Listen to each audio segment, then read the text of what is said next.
Baik, shalom Bapak Ibu semuanya. Saya tadi minta supaya dinyalakan bagian umatnya.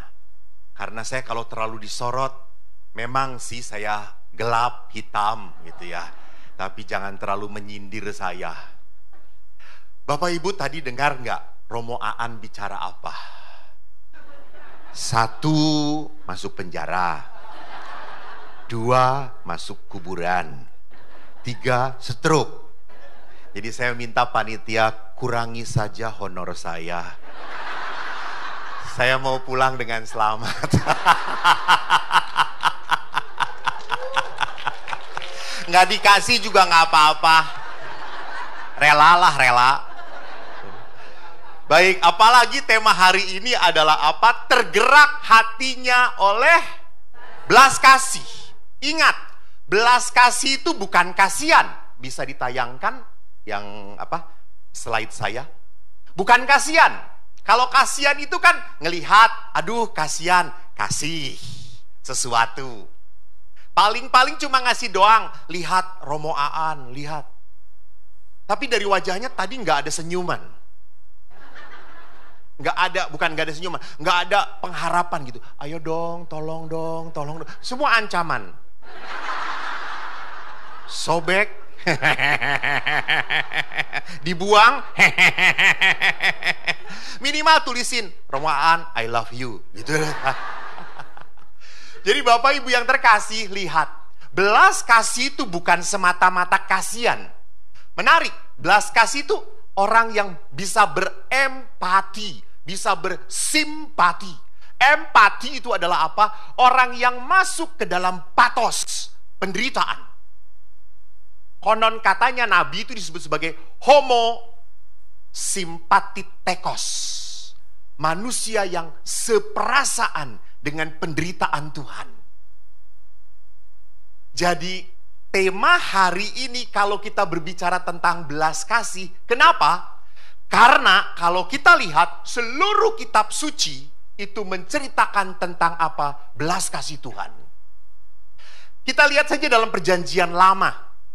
Banyak, saya hanya mengutip 2. Pertama dari kitab Keluaran, kedua dari kitab Mazmur. Kalau, maaf, konon katanya orang Cikarang sering baca kitab suci. Konon katanya. Itu artinya apa namanya? Mitos.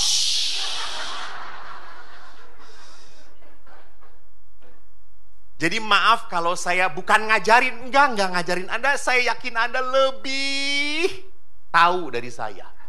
Kitab Keluaran 34 itu adalah kitab di ayat 33 di mana orang Israel membuat anak lembu dari apa? Perunggu.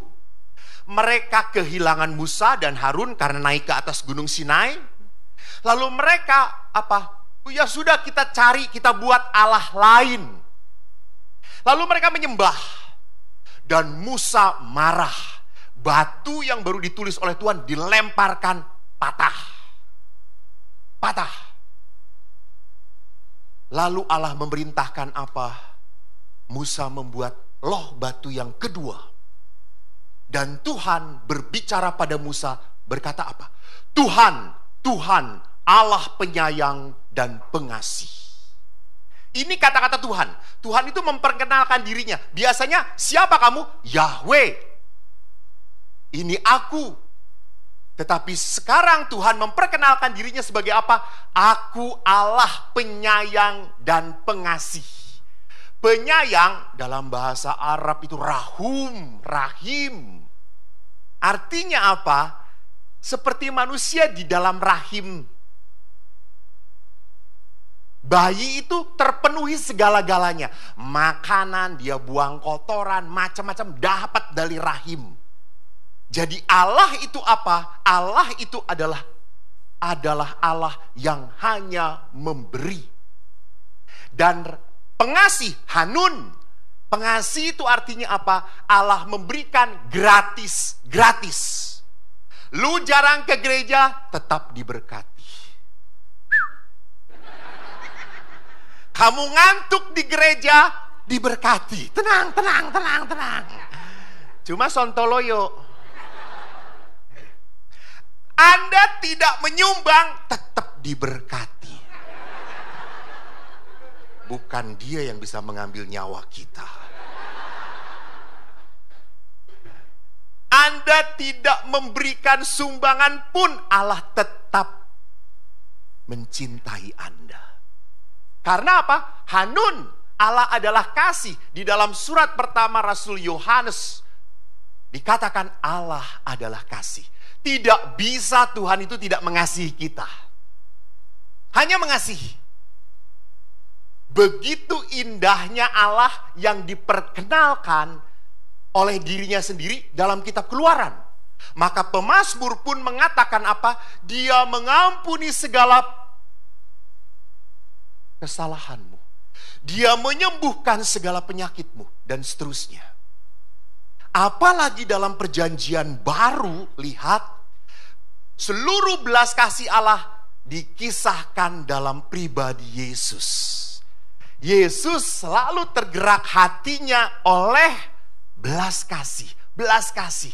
Sudah capek nggak makan sehari-harian. Kan kalau kita nggak makan sehari-harian kan langsung emosi tingkat tinggi. Pokoknya saya tuh kalau udah rapat dengan para pastor, mereka mulai emosi, kasih makanan, kasih gitu ya. Masih emosi, kasih babi, langsung wah, sudah semua seperti babi, langsung tenang gitu ya. Jadi walaupun Yesus kelelahan dan dengan para murid mengatakan, yuk kita istirahat, tetapi pada saat dia melihat begitu banyak orang seperti domba tanpa gembala, Yesus melayani mereka. Hatinya tergerak oleh belas kasihan. Bahkan dalam Injil Matius dikatakan Yesus menyembuhkan orang-orang.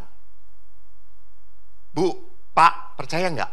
Yesus itu bisa menyembuhkan setiap orang. Betul atau tidak? Betul, karena Yesus punya kuasa. Tetapi pertanyaan saya, kenapa Yesus nggak langsung aja, udah sembuh yang sakit, semua disembuhkan, beres kan? Bener kan? Beres toh? Tetapi ingat, misi Yesus bukan untuk menyembuhkan. Misi Yesus yang pertama adalah apa? Mendamaikan manusia dengan Tuhan. Itu misi Yesus. Bukan membuat kita sembuh. Yesus bukan pekerja sosial, Yesus bukan dokter. Yesus mau membuat manusia berdamai dengan Tuhan. Kalau everything running well, berdamai dengan Tuhan, enak, gampang, betul, mudah. Istri cantik, gak bawel, gak banyak belanja. Itu berkat terindah, coy. Ada nggak ya? Ada. Kalau Anda kawin dengan mannequin, suami ganteng kayak artis Korea, namanya Lee Min Ho atau siapa gitu ya? Hah? Melinjo. Ini maklum nggak punya sinyal tuh kayak gini, nggak pernah nonton drakor gitu ya. Ganteng, gak pernah ngelirik kiri kanan, bekerja keras, menyayangi, selalu ngasih bonus. Saya yakin suami seperti itu cepat dipanggil Tuhan.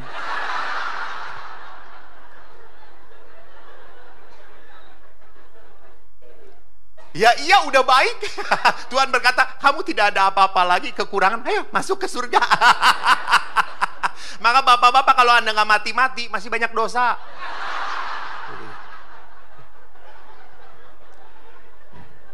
Jadi ingat, kalau semuanya baik, semuanya enak-enak saja, nyaman-nyaman saja, you do not need God. Justru lihat kapan kita berdoa sungguh-sungguh. Ya, pada saat kita menderita. Justru dalam penderitaan Yesus mau apa? Menguatkan kita, menguatkan. Jangan sampai engkau menderita dan mengutuk Tuhan. Saya itu satu-satunya doa kalau udah disuruh ke ICU. Ngelihat orang, ya ampun Tuhan gitu. Romo tolong doakan sembuhkan ya, sembuh ya. Sembuh atau bablas kata saya tuh. Ya saya kan nggak tahu gitu. Saya hanya berdoa, Tuhan, semoga kalau Engkau mau dia sembuh, sembuhkan. Kalau Engkau berkehendak dia sakit, jangan sampai dia mengutuki Engkau. Jadi kalau orang sakit dan masih percaya God is good, wow, keren. Walaupun dia udah pengkor, God is good. You know, God is good. Jangan doakan saya seperti itu. Jadi walaupun menderita, walaupun dia hancur, tapi tetap berkata Tuhan itu baik. Itu keren, itu keren. Itu orang yang Orang yang mengalami Tuhan dalam hidupnya. Perjanjian baru memperlihatkan Yesus hidupnya dilandasi oleh belas kasih. Maka lihat, mau mendamaikan, Yesus berkata, dosamu sudah diampuni. Dosamu sudah diampuni. Jadi, kalau kita berbicara tentang belas kasih Allah yang paling utama adalah pengampunan. Bapak Ibu, syukur kepada Tuhan ya, bahwa kita punya iman, kita itu kan masuk surga tidak ditimbang-timbang. Gitu. Kalau ditimbang, saya juga yakin, plok. Betul. Ini yang jahat, ini yang baik, plok. Gitu, betul. Karena kemarin malam saya tidur. Lalu saya itu ketemu dengan Pak Paulus. Pak Paulus tuh salah satu yang aktif di sini. Suami ibu tuh Pak Paulus ya, suami ibu. Bu, maaf, ini cuma mimpi. Pak Paulus tiba-tiba meninggal dan masuk surga. Puji Tuhan. Saya tidak tahu ibunya ada di mana. Lalu pada saat Pak Paulus masuk surga, ketemu Santo Petrus. Pak Paulus dikatakan oleh Santo Petrus, Paulus, selamat datang di surga. Santo Petrus, terima kasih. Kamu sudah setia di persekutuan doa Elsa. Walaupun sekarang makin sedikit umatnya. Karena orang Cikarang seperti Sodom dan Gomora. Kamu setia melayani, kamu masuk surga. Ya, tapi Pak Paulus, jangan lupa. Di sini itu di surga, semua orang dapat kendaraan seturut kebaikannya. Kamu dapat Innova. Wah, Innova? Iya. Tiba-tiba dia kaget karena melihat satpam dari Swiss Bell Hotel naik Mercy. Dia kaget, dia ngomong, Petrus, bagaimana itu satpam gak pernah pelayanan, dia dapat Mercy. Saya sering pelayanan, saya sering ke gereja, Innova. Terus Petrus berkata, maaf Paulus, maaf, itu urusan bos besar kita. Kamu hanya terima saja. Dengan menggerutu Paulus pergi. Seminggu kemudian dia tersenyum, datang kepada Petrus. Loh, Petrus kaget. Paulus, kenapa kau sekarang tersenyum?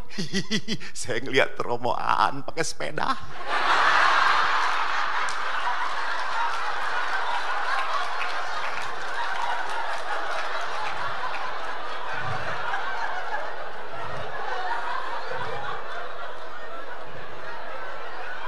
Gara-gara mengancam umat, jadi pakai sepeda, saudara-saudara. Allah itu berbelas kasih, tapi juga Allah adil, saudara-saudara, gitu. Adil, gitu ya. Jadi Bapak Ibu lihat bahwa Allah itu adalah Allah yang selalu diperlihatkan sosok yang merangkul, menerima. Bagus kalau lihat anak bungsu yang hilang. Udah Bu, jangan dibahas, udah nggak apa-apa. Kasihan dia. Maka kalau Anda ingat tahun 2015 sampai 2016 disebut sebagai tahun Jubileum Kerahiman Ilahi. Dan temanya bagus adalah Misericordes Sicut Pater, merciful like the Father. Hendaklah engkau murah hati sama seperti Bapamu adalah murah hati. Lihat. Kita diajak untuk berbelas kasih bukan semata-mata kewajiban, bukan. Karena apa? Karena Bapa berbelas kasih padamu. Engkau sudah diberkatin. Please, please. Jadilah berkat, jadilah berkat. Jadi perhatikan di sini bahwa gerakan belas kasih adalah gerakan apa? Dikatakan gerakan yang memperlihatkan bahwa saya ini manusianya Tuhan. If you are really a man of God, please give whatever you have. Maka di dalam Misericordes Vultus, itu adalah wajah kerahiman, ensikliknya dari Yohanes Paulus kedua, mengatakan belas kasih menjadi kriteria yang menentukan siapa anak-anak Bapa yang sebenarnya. Jadi kalau kita adalah Katolik tetapi kita tidak pernah punya belas kasih, I think you Katoliknya bohongan deh. You Katoliknya palsu deh. You KTP-nya pasti nyikat deh, gitu ya. Jadi orang yang betul-betul anak Bapa adalah apa? Adalah orang yang tidak tegaan, tidak tegaan. Berani sabar, gitu ya. Walaupun orang itu ngeselin. Berani tetap bertahan walaupun orang itu tidak pantas. Contoh, di sini ada, ini suami istri ya. Jangan kaget Pak, suami istri ya. Suami istri betul? Betul. Sudah berapa tahun Pak menikah? 25 tahun. Betul Pak? Berapa tahun penderitaannya? 25 tahun. Bapak kan tinggal di mana? Cikarang? Tinggal di Cikarang. Ada punya tetangga tidak? Punya. Suka ngelirik istri tetangga atau tidak? Tenang aja, tenang. Jangan bohong. Nah, nanti dipanggil oleh Tuhan. Kalau itu sepeda, ini otopet.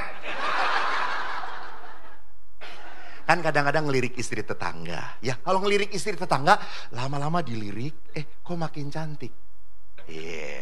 Ini godaan atau tantangan? Bapak salah jawab. Silahkan terima nasib nanti. Godaan atau tantangan? Godaan, bagus, betul. Godaan. Godaan itu berarti dari setan. Godaan itu berarti apa? Supaya kamu jatuh.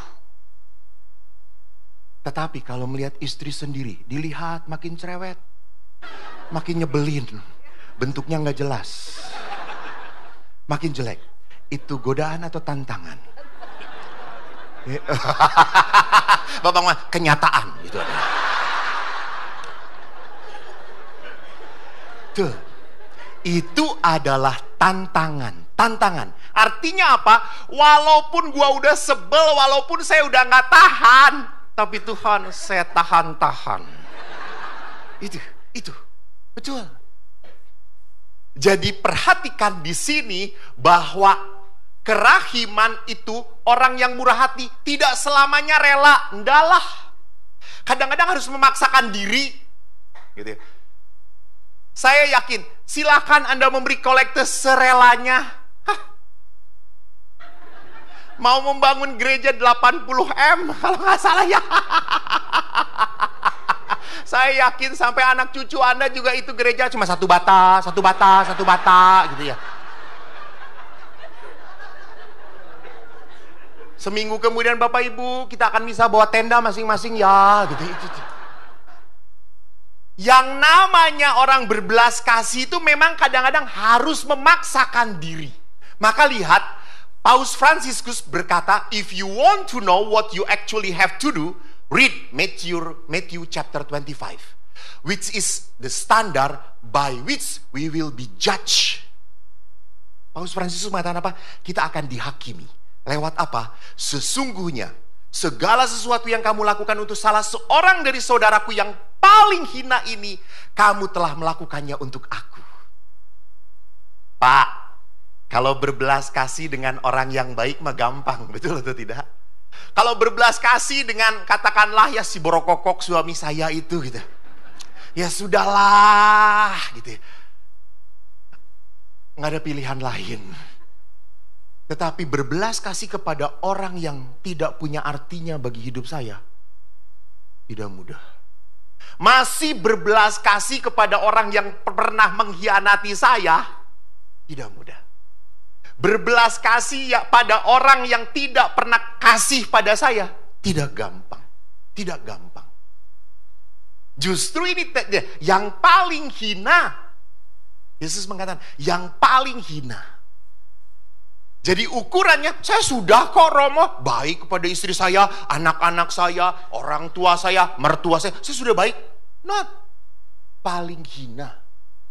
Orang yang tak pernah kamu pikirkan berbelas kasih kepada mereka, itu kau lakukan untuk aku. Jadi bukan karena saya berbelas kasih karena hutang budi. Bukan. Itu bukan belas kasih. Itu mah puhauise. Jadi saya nggak enak hati. Udah dah. Nggak enak. No. That's not belas kasih. Itu adalah bayar budi. Maka Bapak Ibu lihat di dalam Misericordia Vultus nomor 2 dikatakan belas kasih adalah jembatan yang menghubungkan Allah dengan manusia. Jadi pada saat manusia merasa dicintai, manusia bertemu Tuhan. Pada saat manusia merasa dipedulikan di saat dia menderita, dia bertemu Allah. Dan ingat, manusia itu sangat butuh pertolongan pada saat hidupnya terpuruk.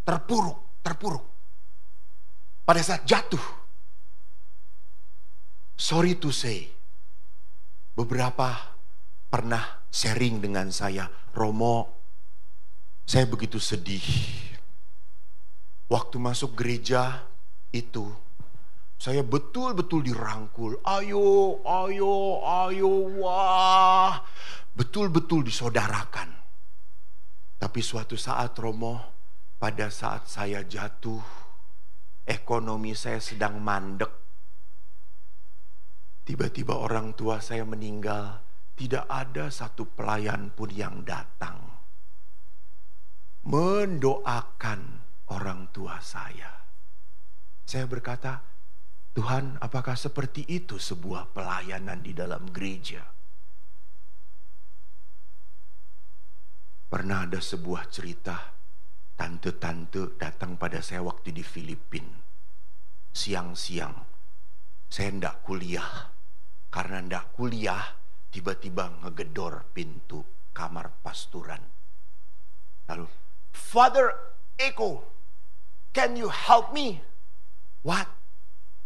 Blessing my dog. Hah? Anjing, kata saya. Iya, please baptize this dog. Karena mau mati. Ayo ke rumah. Terus saya tuh udah jengkel banget, di Indonesia kagak ada blessing dog, kata saya tuh. Apalagi saya bukan pencinta anjing. Ayo Father, dada, kata saya tuh. Tuh di sebelah situ ada pendeta, dia mendoakan anjing, minta dibaptis anjingmu. Oh, pendeta di situ Father? Ya, baik Father. Terus dia jalan, lalu dia teriak, Father, kalau saya kasih stipendiumnya 5.000 peso untuk pendeta itu cukup nggak? Saya kaget, 5.000 peso itu gede banget. Saya bilang, Ibu, you said that your dog is Catholic. Come gitu ya.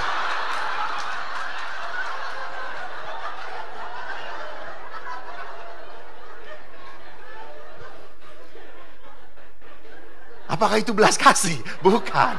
Kang tau, cuan gitu ya. Jadi bukan karena apa? Keuntungan bukan. Belas kasih adalah apa? Di saat orang terpuruk, dia apa?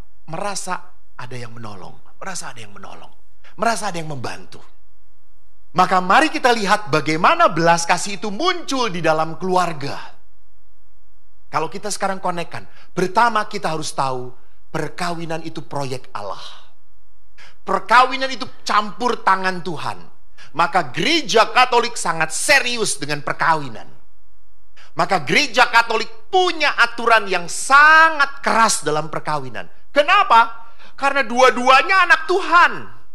Tidak boleh cerai. Karena cerai akan melukai. Bapak Ibu tahu, konon di Amerika, dekade sebelumnya, kalau ada suami istri yang counseling kepada konselor perkawinan, mereka berkata, I'm not happy in our marriage life. Kami tidak bahagia. Konselornya akan berkata apa? Lu cerai. Lu kalau nggak bahagia, cerai. Ngapain? Dan betul, setelah cerai, dibuat sebuah penelitian, 74% para ibu dan anak menderita. Dan anehnya 46% laki-laki bahagia. Jadi bapak-bapak jelas? Kenapa 46% bapak-bapak bahagia? Karena mereka lepas dari apa? Bukan penderitaan, ya Allah Tuhan. Betul, dari tanggung jawab. Mereka lepas dari tanggung jawab. Maka mereka berbahagia. Perempuan selalu yang menjadi penderita. Maka sekarang, dekade sekarang, para konselor perkawinan berkata apa? Kalau kamu dikata, kami tidak bahagia. Mereka selalu berkata apa? Bertahan. Karena apa? Kalau sudah cerai yang kedua, biasanya perkawinan kedua itu 64% menikah lagi, cerai lagi. Dan perkawinan ketiga 75% cerai lagi. Karena sudah menjadi kebiasaan. Jadi cerai itu bukan sesuatu jalan. Apa? Bukan jalan yang benar untuk menyelesaikan masalah. Anda masuk ke dalam masalah yang lain. Maka di dalam gereja Katolik, ikut apa kata Yesus, apa yang dipersatukan Allah. Lihat, apa yang dipersatukan Allah. Maka di dalam gereja Katolik itu proyeknya Tuhan. Saya seringkali begitu kagum dengan suami istri ini. Saya kan tidak menikah, tapi banyak menikahkan orang. Kadang-kadang melihat suaminya ganteng, istrinya, ya Allah, kata saya, ampun. Masuk ke pasturan aja 2 pintu harus dibuka, kata saya itu. Saya aja yang laki-laki gak tertarik, kata saya, ampun.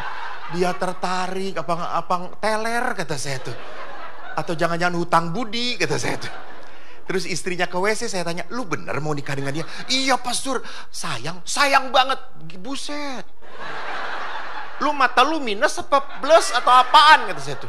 Enggak pastor, apa sih yang menarik? Sorry, kata saya itu. Pastor gak ngelihat yang saya lihat. Edan.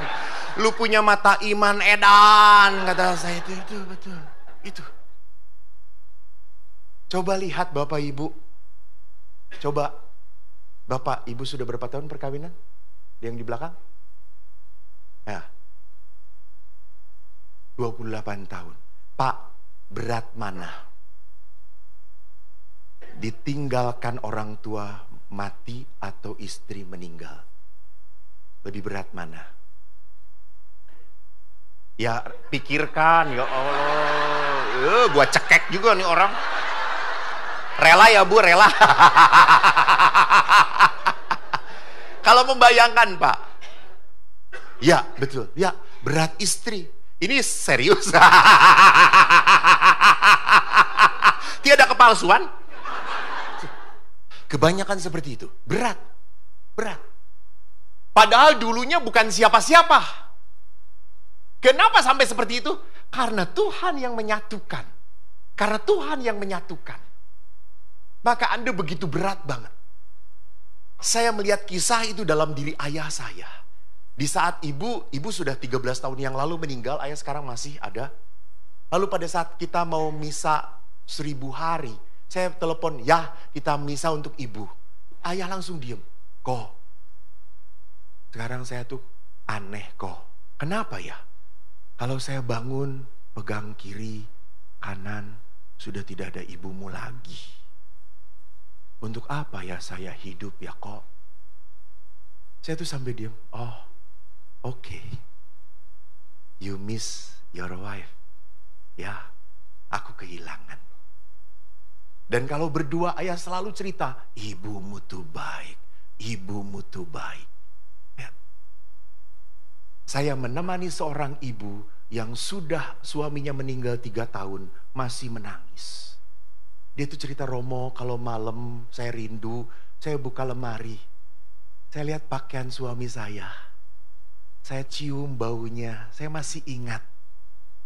Dan saya menangis, Pak, kamu gak akan pakai celana ini lagi ya, Pak. Wow.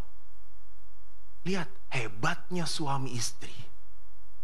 Para pastor meninggal, celananya langsung diambil para frater. Kurang ajar gak lihat itu? Karena kami dipersatukan bukan proyeknya Tuhan gitu, kurang ajar para frater ini. Sudah pokoknya seminggu sudah raib semuanya gitu sama frater, diambilin. Jadi perhatikan di sini bahwa perkawinan itu kenapa dalam gereja sungguh agung dan mulia, karena ini proyeknya Tuhan. Tuhan campur tangan di situ. Maka tidak hanya proyeknya Tuhan, Tuhan itu mengatakan bahwa jalan keluarga adalah jalan yang indah, kudus. Yesus pun lahir lewat Maria Yosef. Yesus membuat mujizat pertama dalam peristiwa apa? Perkawinan. Cerita-cerita dalam kitab suci hampir semuanya tentang keluarga. Maka Bapak Paus di dalam surat apostolik Amoris Laetitia berkata apa? Hidup keluarga adalah jalan kekudusan. Bapak Ibu tahu saya memakai stola warna apa? Merah. Hari ini ada hari pestanya siapa? Santo Laurentius. Meninggalnya karena apa? Ya martir, gue juga tahu. Ya Allah. Yang kayak gini makanya jangan disumbang.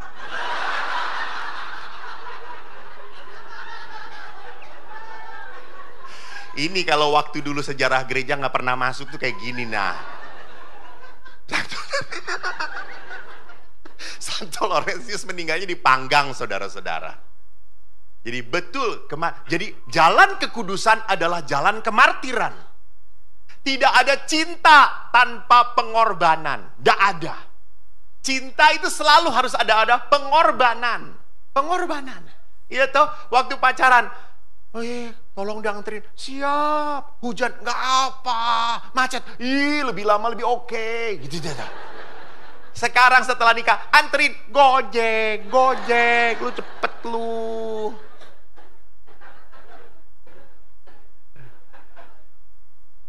Jadi dulu kita bisa jadi seringkali berkorban. Sekarang apa? Mengorbankan. Gitu ya. Jadi saudaraku yang terkasih, Bapak Paus mengatakan apa? Bahwa keluarga adalah tempat untuk menguduskan. Kita dikuduskan lewat apa? Lewat kelemahan-kelemahan pasangan kita. Jadi Bapak tenang. Kalau Anda punya istri cerewet, bawel, nggak bisa berhenti kalau ngomong, tenang. Itu cara Tuhan menguduskan Anda. Apa? Jadi kalau istri Anda bunyi terus, Anda kan terus mah. Biar saya cepat masuk surga mah. Terus.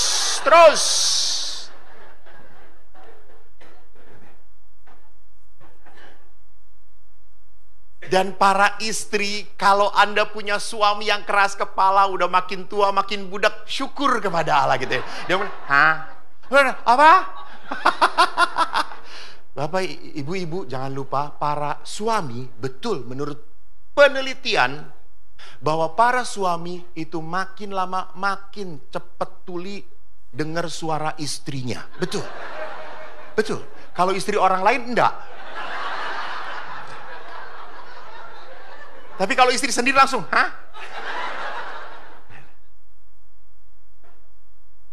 Jadi kalau Anda punya kekesalan, punya masalah, punya kejengkelan, it's okay, itu jalan kekudusan. Emangnya kalau kita satu pastoran, kita akur-akur? Tidak, suster ini akur.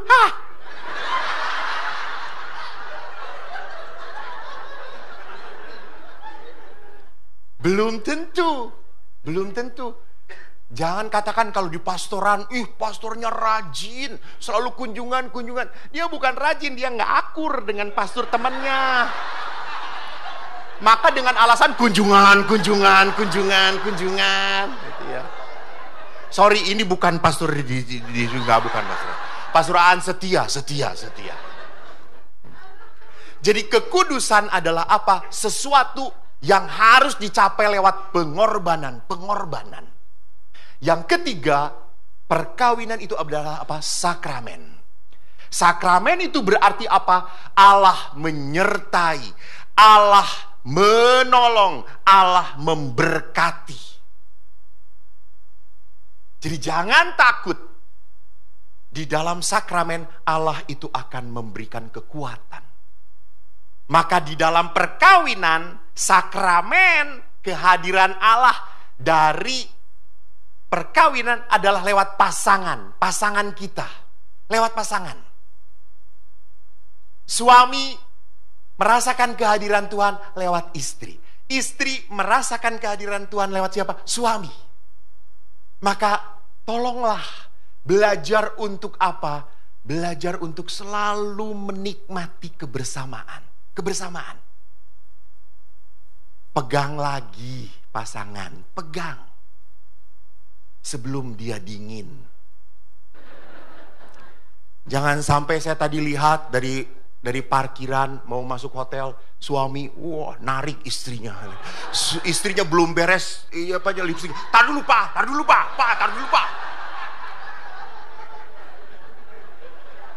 Kata saya, ya Tuhan, saya narik karung aja gitu.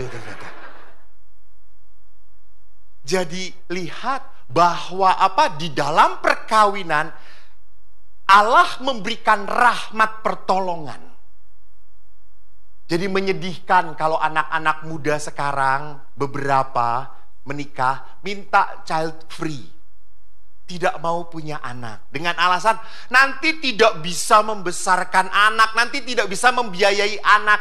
Dia tidak percaya, dia punya Tuhan. Lu cuma punya kekhawatiran, Tuhan punya berkat coy.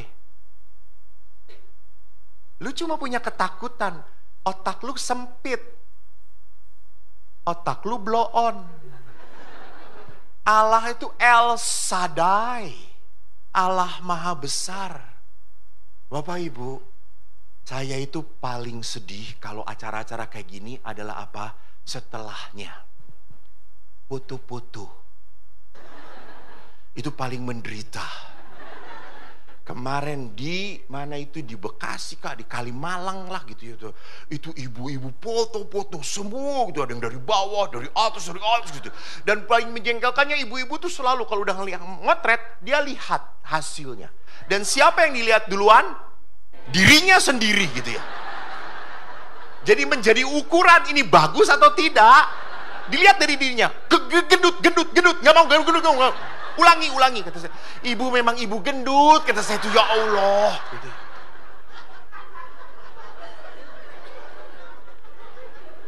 Lalu akhirnya, kan saya tidak berani melawan emak-emak, you know. Emak-emak adalah orang yang benar setelah Tuhan Allah.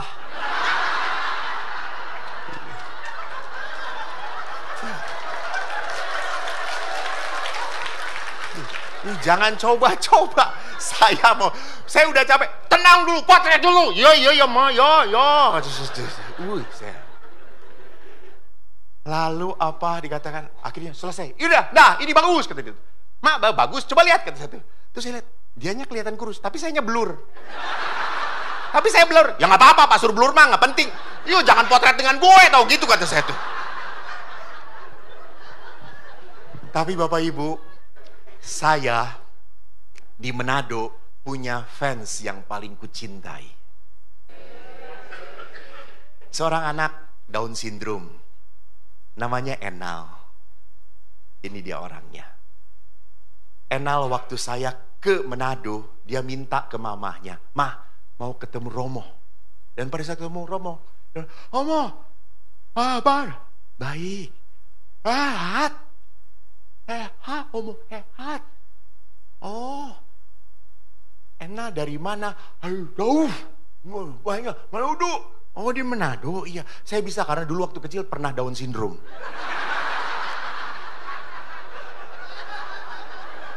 Jadi saya nangkep gitu ya.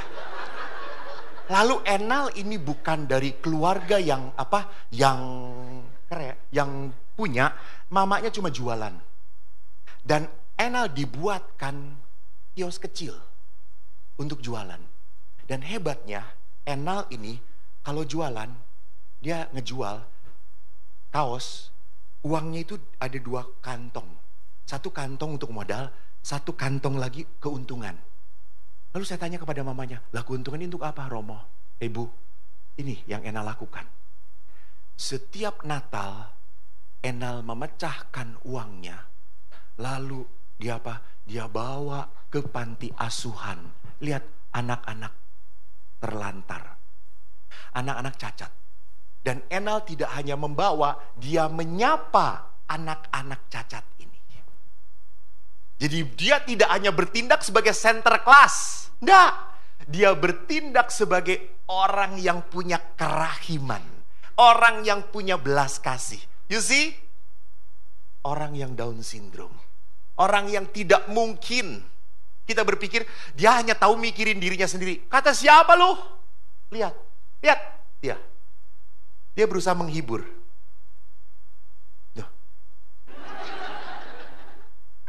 Dan Enal ini setiap minggu 2 kali WA saya. Dan WA-nya selalu lalu saya jawab oh dia gg kita nyambung karena kita 2 orang yang penuh Roh Kudus, nyambung gitu.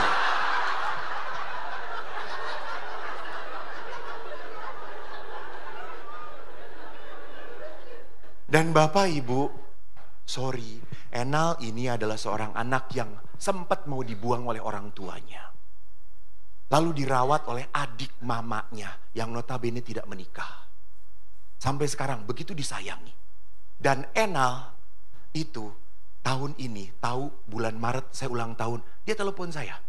Omo, ulang tahun. Ya, terima kasih. Sehat. Ngerti saya, langsung nangkap saya. Ini masa lalu gue, katanya. Omo, apa Enal? Ngomong kening. Apa? Ngomong ini, ya? Lu rekening nyambut aja langsung. Betul. Dia minta nomor rekening. Terus saya bilang, untuk apa Enal? Oh, minta untuk tolong pelayanan. Omo, enggak cukup, pelayanan Romo sudah cuma punya, sudah enak, enggak perlu. Haus. Ya harus. Oke, nanti Romo kasih. Wah, Romo. Pergi. Ya, tutup. Sudah ditutup. Saya cuekin. Enggak enak. Tak lama kemudian ibunya telepon. Romo. Enal tadi telepon Romo. Iya. Enal mengucapkan, iya Bu, thank you. Enal minta nomor rekening toh? Iya Bu. Tolong Romo, enggak bulan, nanti paling-paling uang ibu udah cukup, saya udah punya banyak Bu, udah cukup. Saya enggak perlu membangun gereja, ndak. Ini tambahan.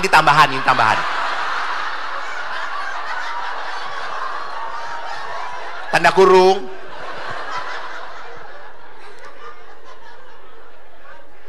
Lalu akhirnya apa? Romo, kalau Romo nggak ngasih, Enal akan WA Romo terus. Dan Enal Romo tahu tuh kalau nge-WA Enal, iya Bu, ya Romo, udah Romo kasih Romo. Akhirnya saya kasih saudara-saudara, saya kasih. Dan ibunya ngelihat nomor rekening bayar kami BCA, dia cuma punya BRI. Lalu mamanya ngomong, nih Enal transfer pakai rekening mama, enggak, pakai transfer aku. Lalu mamanya motret saat dia ngasih rekening ngasih transfer pada saya. You see? Dan Anda tahu, dia transfer 2.500.000 ke biara kami.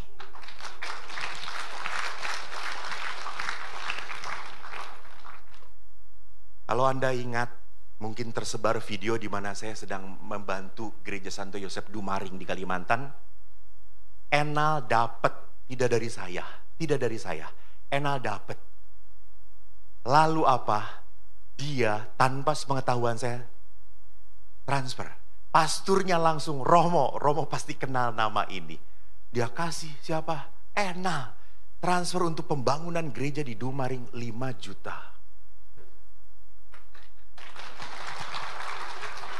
Lihat.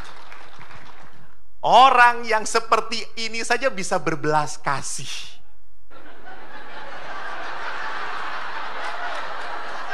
Nggak perlu diancem, coy.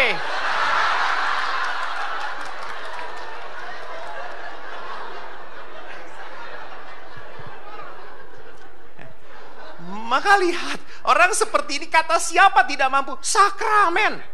Tidak pernah Allah mendatangkan orang cacat tanpa kemampuan apapun.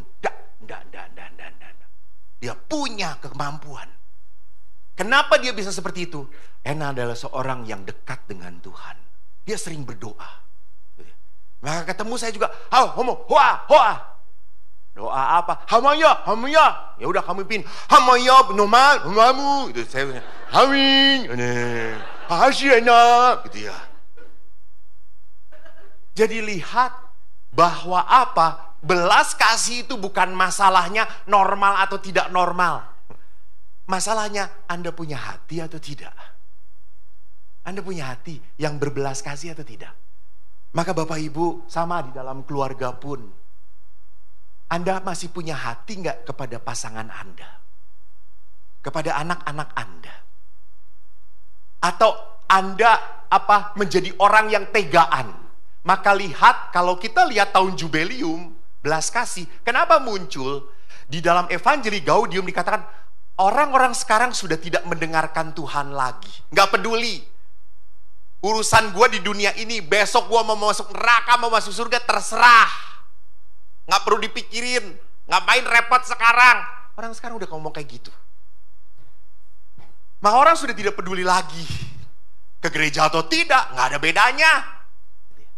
Yang kedua apa? Orang sudah tidak bisa menemukan sukacita di dalam Tuhan. Orang menemukan sukacita di dalam apa? Makanan, minuman, jalan-jalan, pergi, ngelihat itu, beli ini, beli itu. Gitu kan? Kalau ibu-ibu kan ngelihat baju di mana Queen langsung, ih bagus. Itu saya kan sering kali nganter ibu-ibu. Karena senang kalau nganter ibu-ibu, lucu. Gitu. Bagus ya Romo, mahal Bu, mahal. Tapi bagus banget, udah mahal, lewat. Lewat, muter, balik lagi. Ini bagus ya Romo. Tadi kan udah, belum Romo, belum. Dia tawar, sampai si mbaknya itu mau bunuh diri, ditawar gitu. Sampai setengahnya pun lebih gitu, kurang di setengahnya tuh. Udah Romo kita pergi dulu, tinggalin aja, nanti juga dia manggil gitu. Dan gak dipanggil-panggil, tetap datang lagi ibu itu gitu, nggak tahu malu. Saya sudah malu, mundur gitu ya. Dicobain sama dia.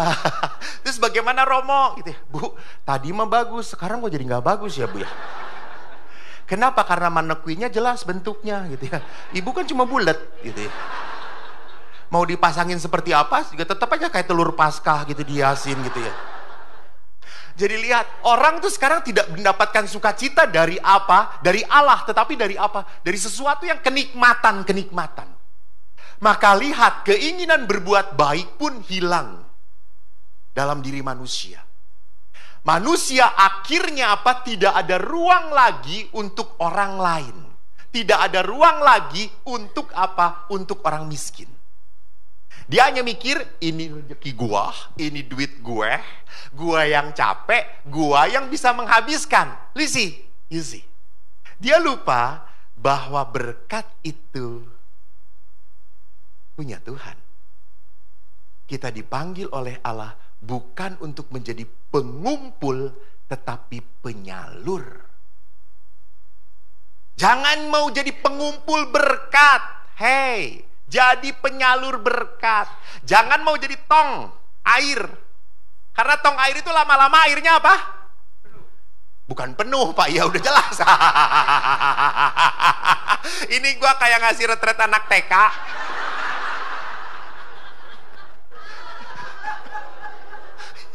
Betul Pak, penuh. Tapi lama-lama apa? Kalau didiamkan, keruh. lama-lama keruh kalau didiamkan. Sama, kalau rezeki pun didiamkan, kita akhirnya menjadi orang yang pencinta uang.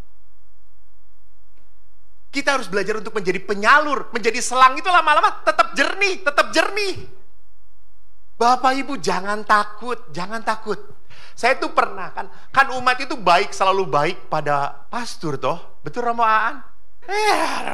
Setiap siang Romo Aan cerita, tante-tante Romo. Edan, pantesan betah.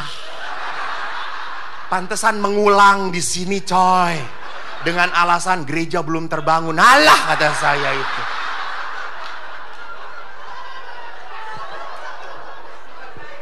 Karena umatnya baik Romo. Itu. Suatu hari saya itu diberi tas oleh ibu-ibu. Saya pun, tapi di Prati saya itu tidak seperti di paroki sini. Paroki Teresia itu ada umat. Paroki kami, saya tidak di paroki, saya di rumah retret. Umatnya kayak kentut, datang dan pergi. Datang buat kekacauan, pergi gitu. Datang buat kekacauan, pergi gitu. Cuma di rumah retret kan 3 hari 2 malam doang gitu ya. Lalu suatu saat saya tuh diberi hadiah oleh seorang ibu. Tas bagus banget Prada. Asli. Keren toh. Tapi tas itu tidak kupakai. Karena aku sudah punya tas yang lain. Eiger. Lu jangan ketawa lu. Cinta produk nasional. Lalu suatu saat saya ngeliat karyawan saya kuliah tidak bawa tas. Lu mau gak bawa tas? Kenapa? Gak punya pastor? Gue kasih. Prada saya kasihin. Lah Pastor Eko kan tidak tahu mana asli mana. Saya tuh mau pakai asli atau palsu, orang tidak akan percaya coy. Pasti palsu. Saya kasih. Tak lama kemudian ibu yang ngasih itu ngelihat bahwa tas yang dia kasih diberikan pada pegawai. Habis misa ibu itu langsung datang ke saya. Dan Anda tahu, langsung sasak ini naik semuanya. Itu lipstick udah meler ke sini semuanya. Udah mau nerekam saya aja gitu. Romo tidak tahu diri. Maaf, kenapa Bu? Romo itu dikasih tas kok malah dikasihin kepada karyawan. Yang mana ya Bu ya? Yang ini. Oh, yang itu. Romo tahu itu tuh mahal, Romo, mahal. Tiaw-tiawan. Oh maaf Bu, kan saya tidak tahu. Kan kalau ibu udah ngasih kan terserah saya Bu. Ya tapi jangan kayak gitu Romo. Saya sakit hati. Saya tidak akan pernah memberi lagi pada Romo. Dan betul, ibu itu tidak memberi lagi pada saya. Tetapi ibu-ibu lain memberi pada saya.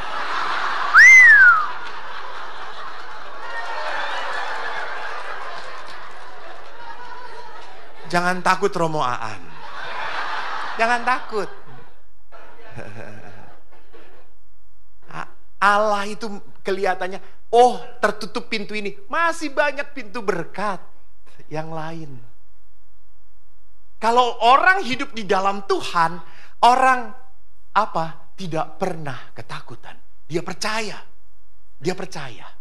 Maka saudaraku, lihat pertanyaannya setelah dalam perkawinan, mengapa pada masa pacaran umumnya romantis, saling merindukan. Tetapi mengapa setelah menikah banyak masalah?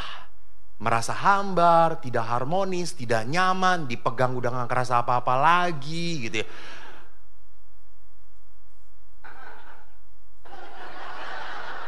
Iya tuh, Pak masih nyetrum gak pegang istri? Udah gak nyetrum tuh Pak? Iya, tapi pegang pembantu?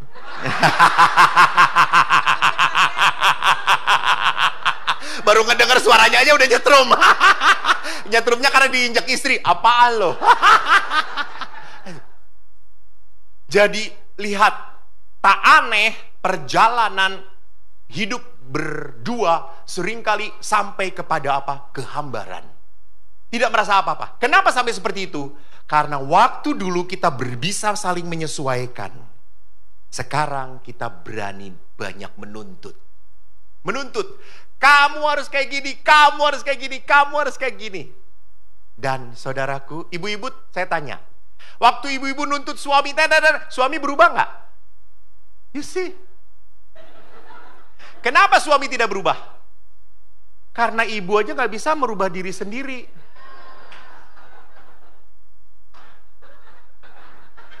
Jangan menuntut kalau Anda tidak bisa merubah diri sendiri. Rubah diri Anda dulu, baru tanpa dituntut pun pasangan akan berubah. Bukan dibalik, bukan. Saya hidup dengan para pastor. Di biara kami, saya dengan 9 pastor. Saya, kalau pergi kemana-mana, selalu bawa oleh-oleh. Karena itu ajaran ibu saya. Nak, kalau kamu pergi, bawa oleh-oleh. Itu tuh tanda kamu memikirkan teman kamu. Saya selalu bawa oleh-oleh. Sampai beberapa bulan yang lalu saya memberikan renungan di Laurentius, Paroki Bandung. Diberi makan bakso Malang. Saya nggak bisa makan. Lalu panitianya berkata, mau makan? Nggak. Ya sudah, Roma dibawa ya. Enggak enak kalau cuma 1. Masa saya makan sendirian, yang lain enggak? Ya udah, berapa? 9. Panitianya langsung penuh penyesalan gitu ya. Tapi karena sudah nanyain, langsung dibawain bakso Malang. Saya bawa motor, saya masukin rangsel. Blonyoh ponggongku. Tapi kan demi saudaraku, saudara-saudara. Malam saya pulang jam 10:30, semua teman sudah masuk kamar. Gua gedor, bakso Malang. Keluar semuanya. Coba Rosario, nggak akan ada yang keluar. Jadi lebih menarik mana? Lihat. Dan setelah saya seperti itu, lihat pastor-pastor yang lain. Tidak. Pulang dari manapun, no oleh-oleh. No oleh-oleh. Saya tetap bawa oleh-oleh. Tiba-tiba 1, 2, 3 pastor mulai bawa oleh-oleh. You see? Jadi lihat, kita tidak bisa menuntut. Maka Bapak Ibu, pertanyaannya adalah apa? Kalau kita diminta untuk berbelas kasih. Berbelas kasih itu bukan apa? Bukan mendorong, harus. Enggak. Belas kasih adalah apa? Belajar untuk apa? Menerima keterbatasan pasangan. Itu yang paling susah. Apalagi apa? Pasangannya makin lama makin melemah. Makin tidak seperti yang kita harapkan. Maka perkawinan banyak gagal. Kenapa? High expectation, low preparation. Persiapannya sedikit. Lihat, maka saya sudah suka ngomong, lu jangan cepat pacaran. Karena kalau pacaran itu palsu semuanya. Pacaran itu promo. Semua dibaik-baikin. Senyum, halo, hai, itu jangan. Lu berteman, kalau berteman pasti asli. Kalau pacaran itu selalu dibuat-buat. Setelah menikah, keluar taringnya coy. Maka Bapak Ibu yang terkasih, apa yang saya mau katakan, di dalam perkawinan kita harus belajar untuk apa? Ekspektasinya diturunkan. Kalau saya terlalu tinggi, makin lama makin apa? Makin capek. Kenapa ekspektasi saya turunkan? Karena demi kebaikan. Maka beberapa bapak-bapak itu kalau disalah-salahkan tetap gak akan menjawab. Gak akan. Demi kebaikan. Karena kalau menjawab pun pasti salah. Gitu. Kan ada rumusan. Kalau suami salah dan minta maaf, itu adalah suami yang jujur. Jadi kalau suami itu salah, dia ngomong salah. Tapi dia akan minta maaf. Kalau istri salah, istri akan berkata, saya karena gini, karena kamu. Maka yang harus minta maaf siapa? Tetap suami.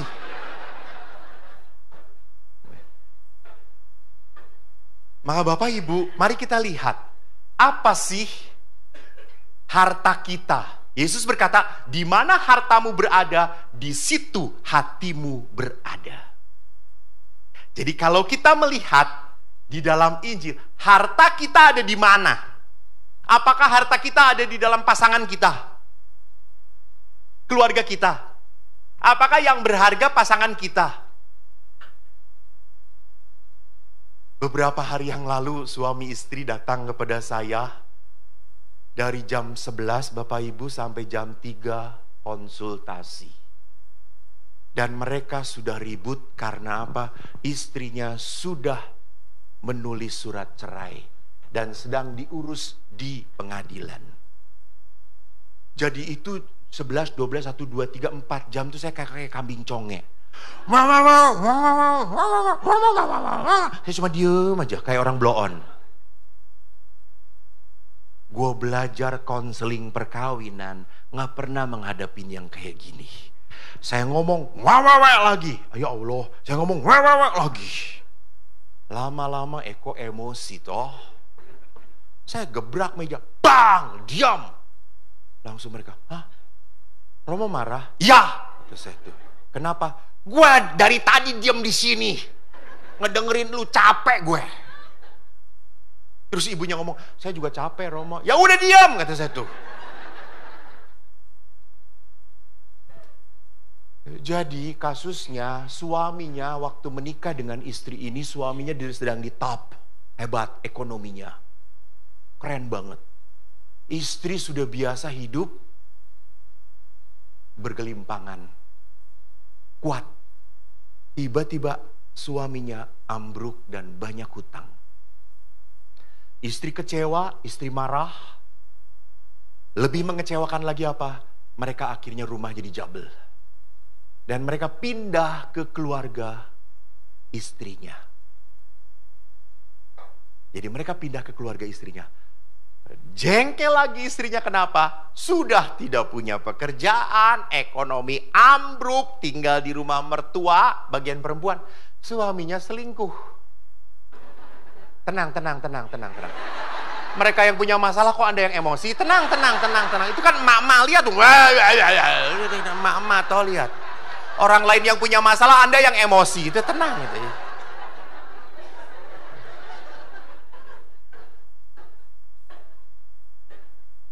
Lalu saya berkata kepada ibu itu, Bu, perkawinan sudah 25 tahun loh Bu, kata saya. Cerai tidak diterima dalam gereja Katolik. Udah gini aja Bu, gini aja. Begini, ikutin saran saya. Bu, suami ibu ngaco. Betul, tidak benar. Walaupun jatuh, tidak pernah boleh selingkuh. Ibu, suami ibu, kenapa sampai seperti itu? Tertekan. Suami ibu tidak berusaha untuk apa? Menjadi baik. Malah terpuruk diam. Bu, gini aja. Udah cabut itu surat cerainya. Ibu nanti pulang, usir suami ibu. Usir, enggak apa-apa. Perpisahan sementara boleh. Ibu tidak menikah lagi, suami pun tidak. Berpisah dulu sementara. Biar bapak merenung dan bertobat. Ibu pun menenangkan diri. Usir dari rumah. Usir. Anda tahu, istrinya diem. Lalu nangis. Kenapa ibu nangis? Nanti dia sakit bagaimana? Nanti siapa yang ngurus dia? Loh, kan ibu mau cerai. Cerai kan gak boleh. Iya, tapi kan 24 tahun dia sudah baik sama saya. Dia sayang sama saya. Baru tahun ini dia ngaco kok Romo. Terus ngapain ibu ngasih surat cerai? Kata saya itu. Ya orang tua saya yang nyuruh. Ya sudah ibu. Artinya apa? Ibu masih punya sayang di dalam hati ibu. Walaupun sejengkel apapun, lihat. Dia masih memperlihatkan ada harta di dalam diri dia. Pasangan saya. Maka Pak, Bu, cobalah kalau jengkel, tenang sebentar. Lihat, pandangin dia pada saat tidur. Lucu. Lihat istri kalau tidur gelisah kan. Apalagi suami. Wah. Jangan diganggu, itu sedang berkomunikasi dengan makhluk halus. Biarkan saja gitu ya, biarkan.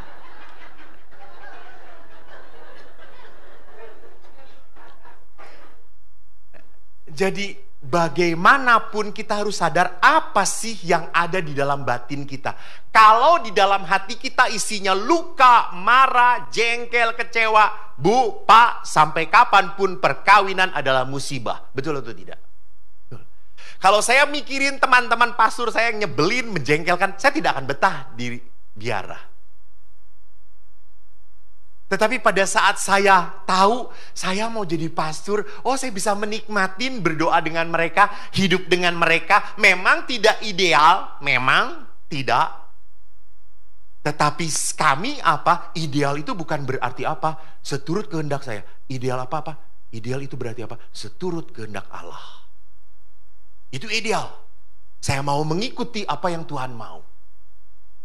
Maka saudaraku, di dalam Amoris Laetitia, Paulus pun mengatakan apa? Perkawinan sekarang itu orang-orang sudah memperlihatkan seperti apa? Seperti relasi dengan barang. Semua bisa dibuang, setiap orang memakai, bosen, lempar. Memperlakukan perkawinan seperti itu. Jadi kalau sudah tidak suka, buang saja. Pisah aja. Sudah gak perlu terusin. Itu lihat. Kenapa sampai seperti itu? Karena budaya instan, semuanya bisa cepat. Kenapa tidak? Gitu. Yang kedua, kenapa orang begitu mengatakan bisa cepat dibuang, cepat dilemparkan saja, jangan teruskan perkawinannya? Karena orang sekarang menghamba pada kenikmatan. Lihat pornografi di mana-mana. Maka laki-laki ada yang tanya kepada saya, Romo, boleh kalau enggak dengan istri itu berhubungan seperti di film Romo? Bisa terbang dari atas ke bawah, gaya ini, gaya itu. Kata saya, alah Pak, kata saya, aku nggak ngerti. Gitu saya.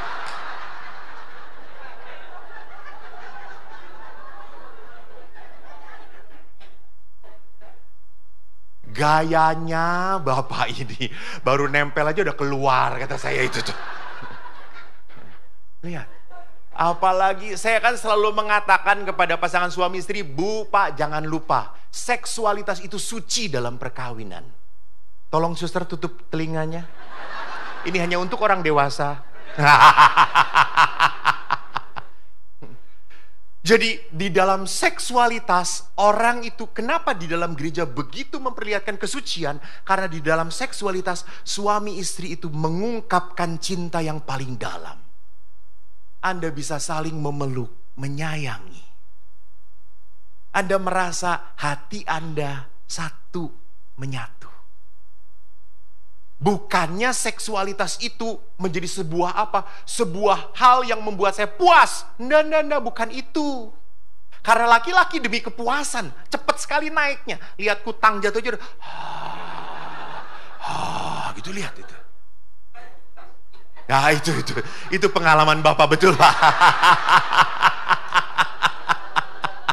Benar sekali gitu ya. Kalau sudah dikasih langsung, gitu.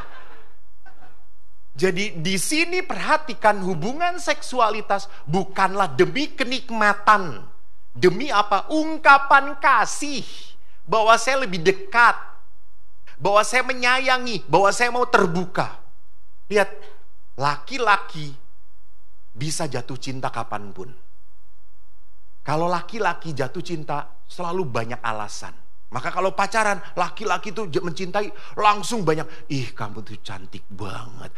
Dan lu tuh kayak mawar, merona, indah banget. Itu. Laki-laki selalu banyak alasan. Perempuan mencintai nggak banyak alasan. Perempuan menyerahkan dirinya. Di dalam apa? Di dalam kasih. Maka perhatikan, pada saat kita mendewakan tubuh kenikmatan, maka di saat kita sudah tidak bisa menikmati lagi, akhirnya apa? Berhenti. Maka banyak para istri yang sudah punya anak ngomong, Romo udahlah nggak perlu gitu-gituan lagi lah. Gitu. Kenapa? Karena setan, awas, Salah satu kerja setan di dalam hubungan suami istri adalah apa? Membuat suami istri enggan berhubungan seksual. Tuh. Justru orang yang sendirian mau hubungan seksual. Tetapi suami istri sudah mulai enggan berhubungan seksual. Terutama istrinya. Karena banyak istri berkata, "Pastor, 15 tahun saya menikah, 10 tahun saya diperkosa." Maka para istri berkata, "Udah Romo gak perlu gitu-gituan lagi. Suami saya suruh masuk biara aja." Kata saya, "Ibu, kita gak terima barang bekas." Kata saya.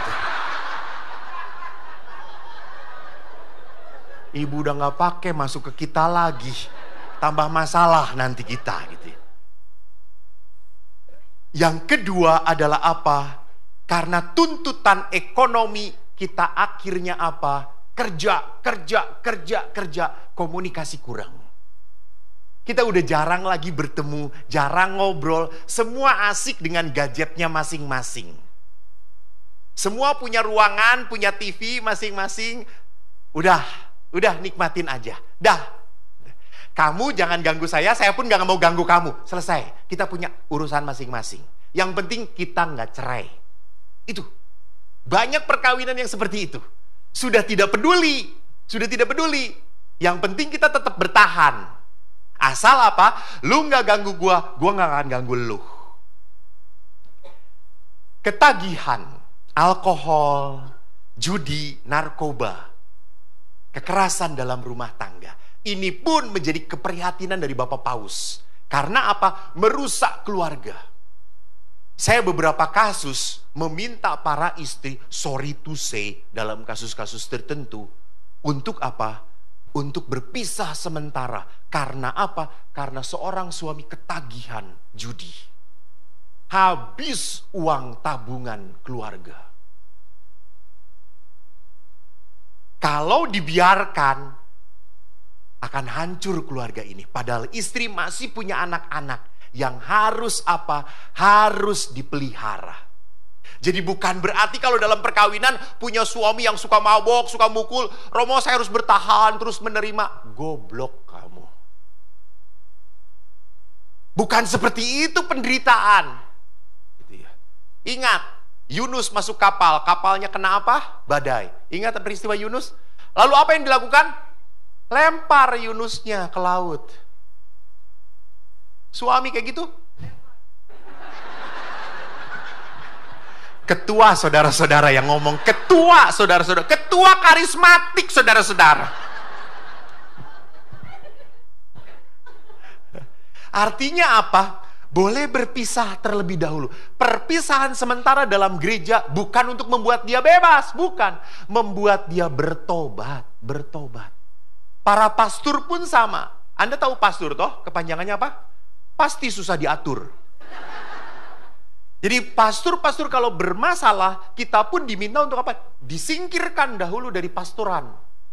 Kita harus retret dulu, kita harus menata dulu. Yunus dibuang supaya bertobat.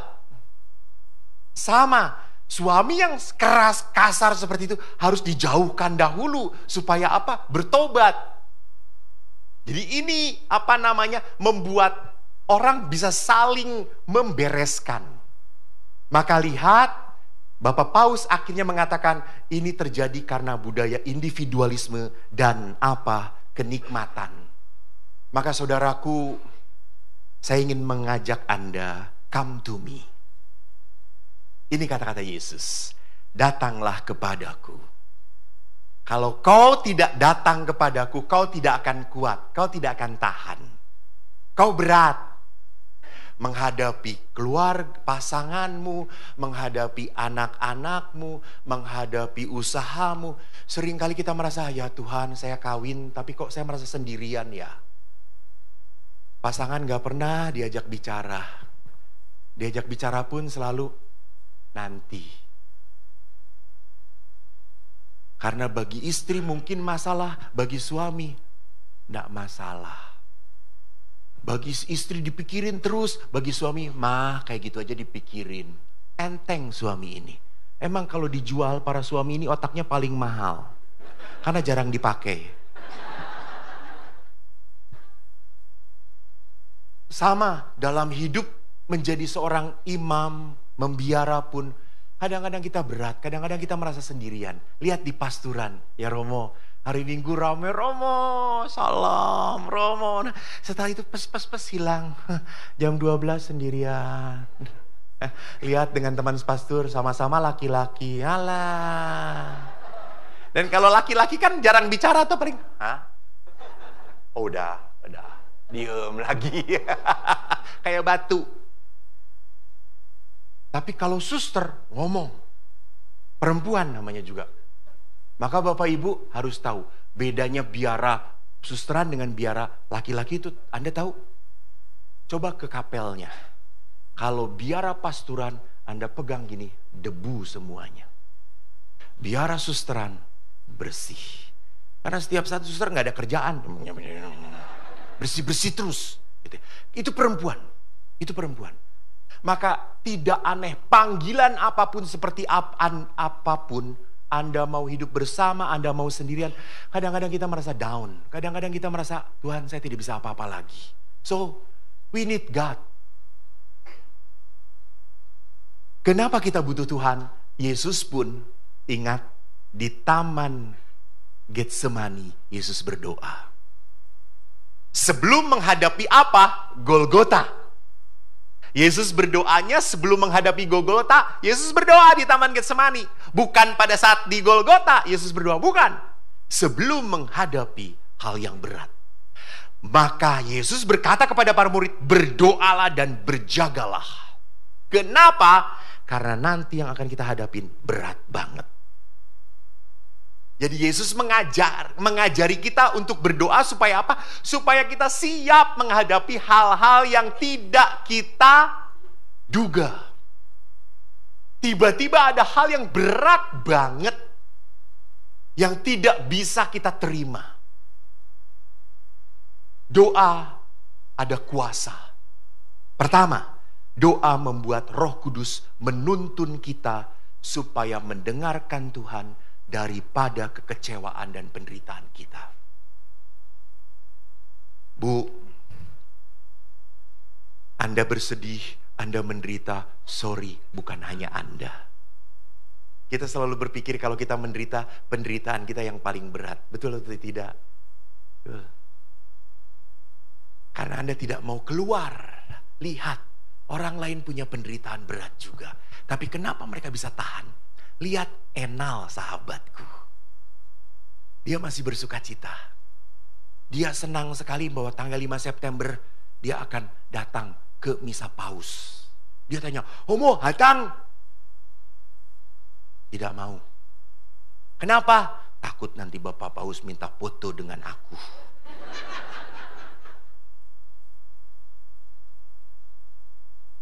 Jadi lihat Bapak Ibu yang terkasih, orang butuh berdoa supaya berani mendengarkan Tuhan. Yang kedua, doa supaya kita tidak berlaku di luar karakter kita. Artinya apa? Kalau kita dilukai, kalau kita dimarahi, kita dituduh, seringkali kita ingin membalas, menyakiti. Betul atau tidak? Ya. Akhirnya apa? Kita saling menyakiti. Kita membiarkan orang itu terluka kita. Dia kasih racun pada kita supaya kita pun sakit dan akhirnya kita ikut marah. Justru dengan doa kita belajar untuk berlaku di luar, tidak di luar karakter kita. Saya itu sudah baik, sudah cukup, saya sudah baik. Maka saya tidak mau jatuh seperti itu. Saya tidak mau tertular oleh kemarahanmu. Yang ketiga, doa membuat kita berani membuka hati dan menutup mulut. Umumnya kalau kita marah, kita buka mulut, tutup hati kita. Kita balas, kita jawab, kita teriak. Dia bisa keras, gua juga bisa. Dia 1000 cc, gua 2000 cc. Apa loh? Emang juga gak ngerti? Saya juga bisa. Lu bisa pacaran dengan satu, saya 1 bis. Bisa gua pacarin. Jadi perhatikan di sini, berdoa itu belajar apa? Just close your mouth, but still open your heart. Open your heart. Buka hatimu. Bagaimanapun, sekesal apapun, kau masih mencintai dia. Sejengkel apapun, kau masih menyayangi dia. Keempat, doa bukan bertujuan mengubah pasangan, tetapi mengubah cara kita merespon kekecewaan dan kesakitan dalam hati kita. Jadi kita merespon rasa sakit bukan dengan menyakiti, tetapi dengan apa? Pengampunan. Itu yang diajarkan oleh Ibu Teresa. Itu yang diajarkan apalagi oleh Yesus. Maka Ibu Teresa berkata apa? People ask me, what advice I have for a married couple struggling in their relationship? I always answer, pray and forgive. Kita tidak bisa memaafkan kalau kita tidak berdoa. Jadi memaafkan itu bukan kekuatan saya. Bukan. Memaafkan itu adalah kekuatan dari Tuhan. Dari Tuhan. Kalau saya, gak mungkin. Anda mungkin ingat satu kasus, saya menghadapin pasangan suami istri. Istrinya sudah punya 3 anak, 2 laki 1 perempuan. Aktif banget istrinya di gereja. Dan padahal keluarga ini nyaman-nyaman saja. Suami memang tidak terlalu aktif. Hanya sampai titik tertentu suami ini pergi dengan wanita lain. Si istrinya drop tapi tetap pelayanan. Dia pernah tanya pada saya, Romo, suami saya kabur. Apakah saya masih layak melayani? Layak lah. Ibu gak salah kok. Oke, saya masih boleh komuni. Ya boleh dong. Kan ibu mah bukan yang berdosa. Ibu mah gak melakukan yang salah. Ibu kan sebagai objek yang menderita. Udahlah, tetap pelayan. Ibu ini tetap pelayan. Ibu ini tetap sayang pada anak-anaknya. Dia kerja keras dan dia mengajarkan kepada anak-anaknya, telepon papa kamu, telepon papa. Ngobrol, bicara. Ibu ini tidak mengajarkan kebencian kepada anak-anaknya. Dan beberapa tahun kemudian, suaminya ini setelah lumpuh kembali ke istri pertama. Karena istri keduanya kabur. Dan istri pertamanya ini menerima suaminya. Anda tahu komentar para teman-teman istrinya?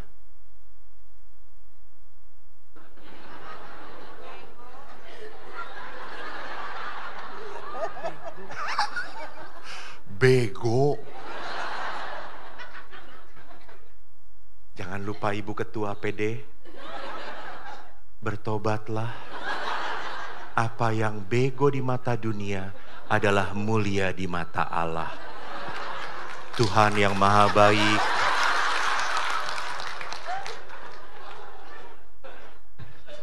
Ya, betul, ibu itu dibego-begoin. Tetapi ibu itu tetap menerima suaminya dan merawat suaminya. Akhirnya suaminya meninggal. Dirawat oleh ibu itu. Saya suruh misa ke-7 peringatan. Saya datang ke ibu itu dan saya bilang, Bu, saya kagum sama ibu. Ibu keren banget. Terus apanya yang keren, Romo? Ibu itu hebat. Suami sudah kabur dengan perempuan lain. Ibu masih menerima dia lagi. Romo tahu ya, kalau saya ngikutin hati saya, itu burungnya saya ingin cincang-cincang.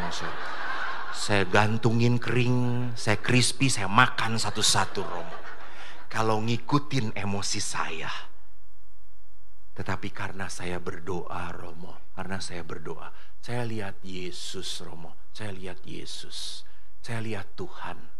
Saya berkata, Tuhan, saya jijik. Tapi saya terima kembali dia. Saya jijik melihat dia, tapi saya terima dia. Ini kekuatan dari mana kalau bukan dari apa? Doa. Maka Bapak Ibu, kita hanya bisa murah hati seperti Bapa. Kalau apa? Kalau kita menetap dalam Tuhan. Dan kita menetap dalam Tuhan kalau berani apa? Membuang sampah, membuang rasa sakit, membuang rasa kecewa. Liberation, bebasin dulu. Anda nggak akan mungkin mencintai lagi kalau di dalam hati masih ada sakit, kecewa, marah. Let it go. But I cannot, Father, let it God.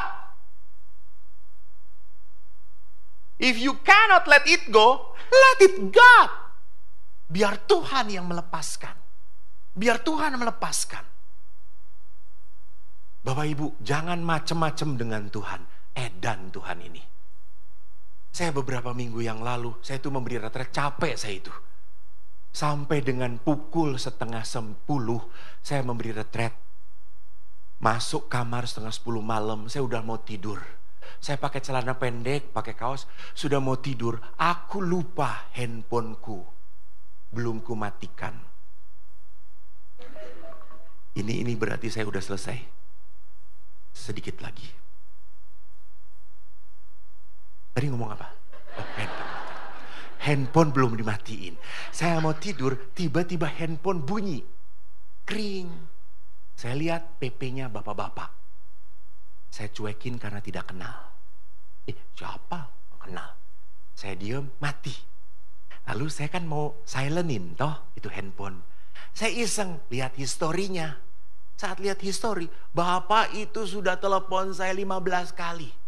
Edun, kalau bapak-bapak telepon sampai 15 kali berarti benar-benar butuh. Kalau ibu-ibu iseng. Lalu akhirnya saya tidur, bunyi lagi. Saya angkat. Dan bapak itu dari jarak jauh. Romo, maaf sekali malam-malam saya mengganggu Romo. Ya Pak, enggak apa-apa Pak. Maaf Romo, saya tidak ngerti apa yang harus saya buat. Saya udah ketakutan, saya gelisah. Oke Pak, ada apa? Romo, istri saya sedang mengandung 8 bulan, anak kami yang kedua. Lalu beberapa hari yang lalu istri saya semaput, tiba-tiba jatuh. Terus saya bawa ke rumah sakit. Romo makin parah. Istri saya sekarang koma di ICU. Terus gimana Pak? Romo tolong doakan istri saya. Loh Pak, bagaimana caranya Pak? Kan tidak boleh masuk ICU. Romo, handphone istri saya sudah saya kasih ke suster. Nanti suster akan telepon Romo. Dia akan buka speaker dan Romo bicara. Oh ya, baik Pak. Baiklah. Lalu saya tutup. Saya akan dalam hati berkata, alah ibu ini gak sadar. Udah gua doain aja, Bu, cepat sembuh ya, Bapa Putra Roh Kudus, amin.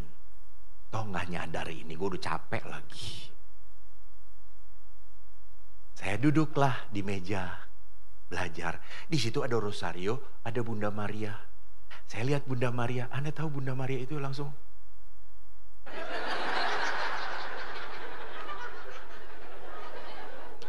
lalu saya, ya enggak lah, Eko walaupun sudah capek harus melayani jadi Romo harus baik. Bunda Maria ini sekarang saya usir.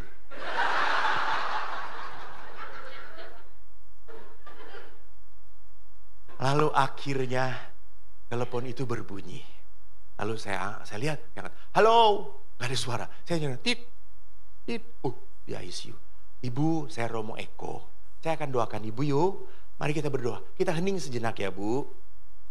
Atas nama Bapa, Putra dan Roh Kudus. Amin. Saya diam.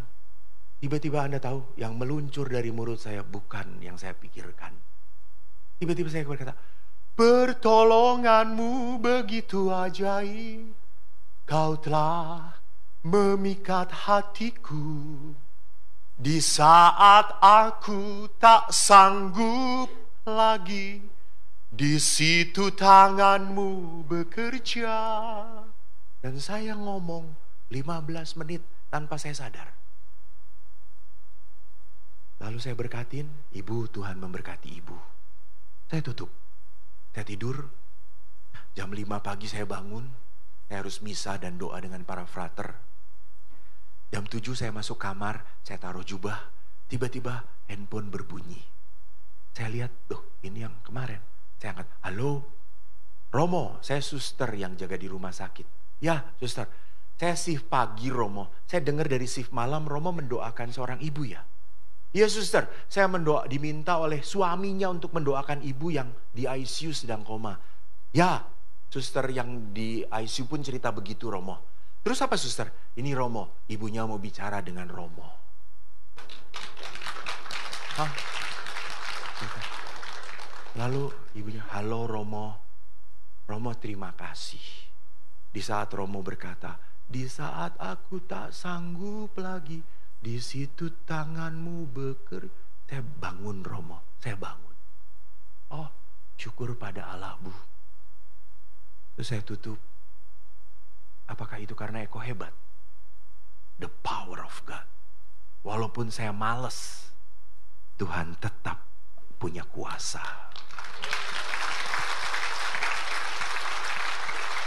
Jadi walaupun Anda berat untuk menyumbang,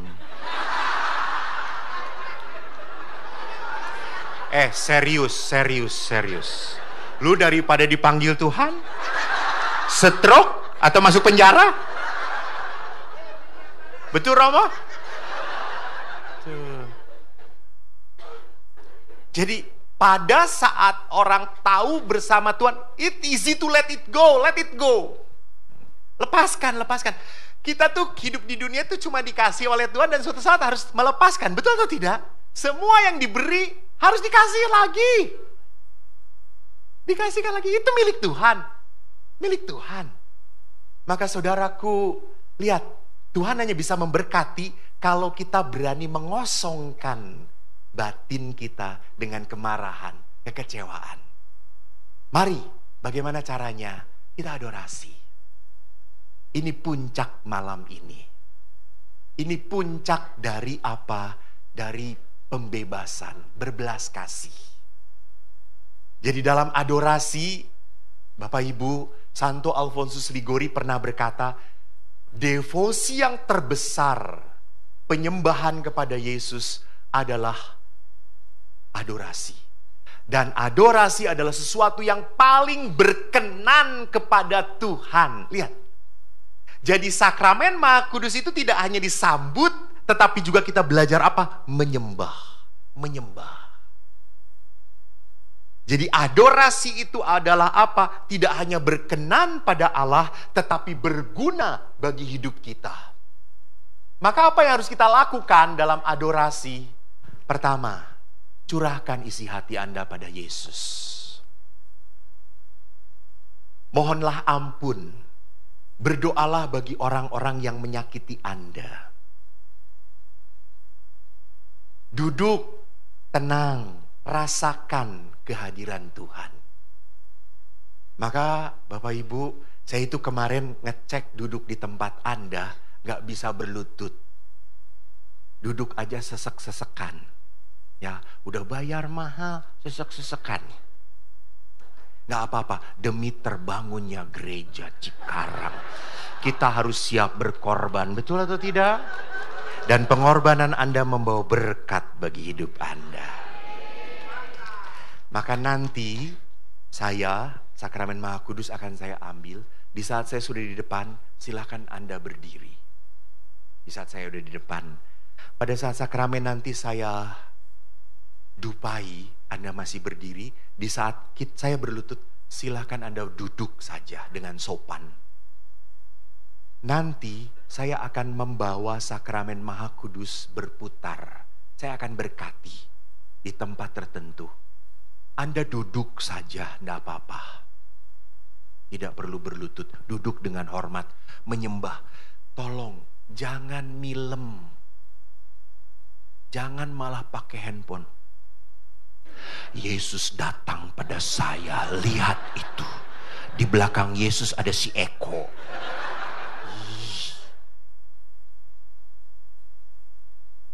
Tolong hormat kepada sakramen Maha Kudus, itu Tuhan. Jadi waktu menghormati Anda tidak perlu berbalik ke belakang. Saya sakramen Maha Kudus akan menghadap pada Anda. Nikmati. Nanti LOJ, David dengan teman-teman akan menghantar dengan lagu-lagu. Kalau Anda ingin mendengarkan, dengarkan kata-katanya. Kalau Anda ingin bernyanyi, bernyanyilah. Tapi jangan sampai mengganggu kenikmatan doa Anda. Nikmatilah. rasakan hadirat Tuhan itu ingin menyembuhkan Anda. Mari kita hening sejenak.